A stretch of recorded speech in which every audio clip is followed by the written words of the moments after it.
YCP నేత సజ్జల రామకృష్ణారెడ్డి రాజధాని అంశంపై తాడేపల్లి వైసీపీ ఆఫీస్ నుంచి మాట్లాడుతున్నారు. ఇప్పుడు లైవ్ చూద్దాం.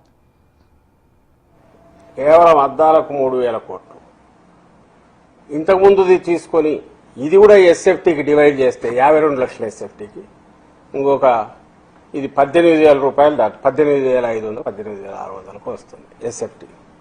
10 రోజులు తిరగకుండానే ప్రతిపక్షంలో ఉన్న మేము పాయింట్అవుట్ చేసి అయ్యా ఇదేం దోపిడీ, ఇది ఎక్కడికి పోతున్నారు, అసలు మీరు ఏం చేయాలనుకుంటున్నారు, ఎక్కడ బెస్ట్ 5 స్టార్ ఫెసిలిటీస్ ఎక్కడన్నా కట్టినా కూడా 4,000 5,000కు పెంచకపోతే ఈ రేట్ ఏమంటే ఇప్పటికీ ఇది దీని మీద యాడ్ చేసుకోవాల్సింది ఉంది. ఇవన్నీ ఇంపోర్టెడ్ అంట. ఈ గ్లాసు రావడం కానీ వాటికి అవసరమైన సిస్టమ్స్ కానీ మొత్తం బయట నుంచి రావాల్సింది. అంటే డాలర్ ఎక్స్చేంజ్ ఫ్లక్చుయేషన్స్ ఉంటే దాంట్లో మార్పు ఉంటే అది కూడా అప్లై అవుతుంది. అది ఆ మధ్య ఇప్పుడు ఇంతకుముందే 1,500 కోట్లు ఎంతో ఎంత అవుతుందో తెలియదు, ఇంకా పెరగొచ్చు. డాలర్ పెరిగే తప్ప తరిగే లక్షణం దానికేం ఉన్నట్లేదు. ఎక్స్చేంజ్ రేటు ఇంకా 1,500 కోట్లు 2,000 కోట్లు అంటే అది మళ్ళీ యాడ్ చేసుకోవాలి.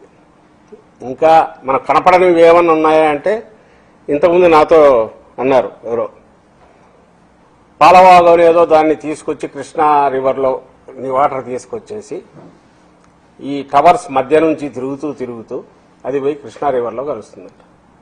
దానికి ఇంకా డిజైనింగ్ దానికి సంబంధించిన మన డిజైనింగ్కు 100 కోట్లు 200 కోట్లు 300 కోట్లు ఇస్తారో తెలియదు. అవి అన్ని ఇంపోర్టెడ్ ఇవే అంట. అది ఎంత అవుతుందో తెలియదంట. అది కూడా ఇట్లా చిన్నవి స్ట్రీట్ లైట్ల కోసమే 10 కోట్లు 20 కోట్లు క్యాజువల్గా అక్కడి నుంచి అక్కడికి పెడుతున్న వాళ్ళు ఇవి ఇంకా పెరుగుతూ పోతాయి. ఇది కాక ఇప్పుడు ఈరోజు క్యాబినెట్ అప్రూవల్ అసెంబ్లీకి అద్దాల కోసం 800 కోట్లు. ఈ అసెంబ్లీ దీంట్లో ట్విన్ టవర్స్ అనే పేరుతో క్వాంటమ్ వ్యాలీ దాని ట్విన్ టవర్స్కు 1,200 కోట్లు ఇంకోటేశారు. మరి అది ఎంత సేఫ్టీ ఏమొస్తుందో తెలియదు. ప్రతిదీ టవరే, చిన్నదేంలా అన్ని టవర్స్ పెద్ద అది 1,200 కోట్లు అది వేశారు. ఈరోజు కనపడినవి ఇవి. దానికి కూడా జీఎస్టీ అదనం. ఇంకా క్వాంటమ్ వ్యాలీ అంటే బహుశా దాని వాల్ గీల్ థిక్నెస్ కానీ ఇంపోర్ట్ ఏముంటుంది, దానికి డాలర్ ఫ్లక్చుయేషన్స్ దానికి అదనం, దానికి నగిషీలు అదనం, దానికి డిజైనింగ్లు అదనం, అద్దాలు ఉంటే అద్దాలు అదనం, అద్దాలు పగిలితే మళ్ళీ అద్దాలు పెట్టడానికి అదే అదనం, ఈ అద్దాలు పగిలితే మళ్ళీ తీసుకురావడానికి. ఇది ఒక అనంతమైన నిరంతరమైన కృష్ణానది ఎట్లా ప్రవహిస్తుంటుందో చంద్రబాబు నాయుడు గారి భ్రమరావతి ఆయన అమరావతి దానికి అవసరమైన అది ప్రజల సొమ్ము నిధులు పారుతూనే ఉండాలనే ఆయన ఈ ప్లాన్ చేసినట్టున్నారు. ఒకసారి కట్టడం అయిపోతే ఇంకా దాంతో ఇంక మళ్ళీ చేయడానికి ఏముంటుంది. కాబట్టి కట్టడం కాకూడదు, కట్టడం అవుతామనే ఇది భ్రమ ఉండాలి. కట్టడానికి నగిషీలు చెక్కుతానే ఉండాలి, నగిషీలకు డిజైన్లు చేస్తూనే ఉండాలి. ఇది ఒక శాశ్వతమైన అనంతమైన నదీ ప్రవాహంలాగా ఆయనకు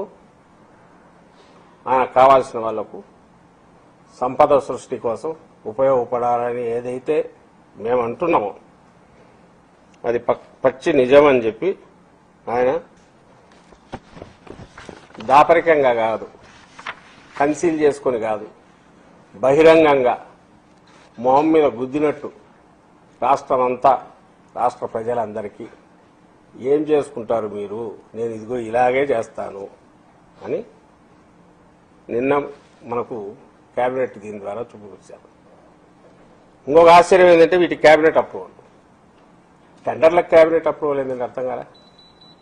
అంటే రేపు ఎప్పుడైనా ఆల్రెడీ ఇంతకుముందు దోచుకున్నారు కదా 14-19 మధ్య స్కిల్ డెవలప్మెంట్ పేరుతో అయితేమి, ఫైబర్ గ్రిడ్ పేరుతో అయితేమి, ఇంకొక దాని పేరుతో ఫైబర్ నెట్ పేరు, ఇంకో దాని పేరు అయితేనేమి, రాజధాని వీటి ప్లాన్లో వీటికి అన్నిటికి సంబంధించి రింగ్ రోడ్ ఇంకోటి కుంభకోణాలు ఎట్టయితే బయటపడినాయో వీటి మీద ఎక్కడ వస్తుందో అని చెప్పి కలెక్టివ్ రెస్పాన్సిబిలిటీ కలెక్టివ్ దీని కిందని క్యాబినెట్కి ఇచ్చారు.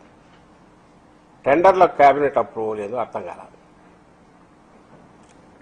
ఈయన మాత్రమే దాని స్పెషలిస్ట్. మీరు గమనిస్తే నాకు అసలు ఈరోజు చూసినా కూడా 90%